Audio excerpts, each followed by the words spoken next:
On va pouvoir passer à la construction de l'histogramme. Donc, ce qu'on va faire, c'est utiliser le tableau qu'on a préparé.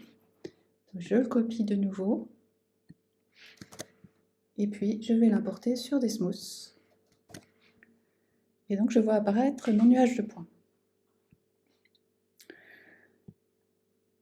Donc, pour construire mon histogramme, je vais décider de construire un rectangle ici, ensuite un autre rectangle ici. Donc, pour ce qui est de la hauteur, Y va être compris entre ma base 0 et puis Y1. Donc j'entre 0 inférieur à Y inférieur à Y1.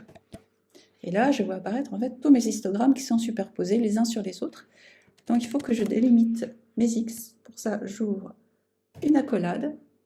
Et donc, je voudrais que chacun de mes rectangles soit compris entre, alors il faut regarder le premier, donc le premier je voudrais qu'il soit entre 0 et 1, c'est-à-dire en fait entre 1 moins 1 et 1, c'est-à-dire x1 moins 1 et 1.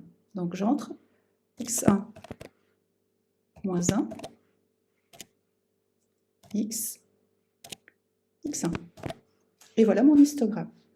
Donc je paramètre, je vais supprimer les pointillés qui sont plutôt moches, je peux changer la couleur, et puis je peux régler comme tout à l'heure l'opacité.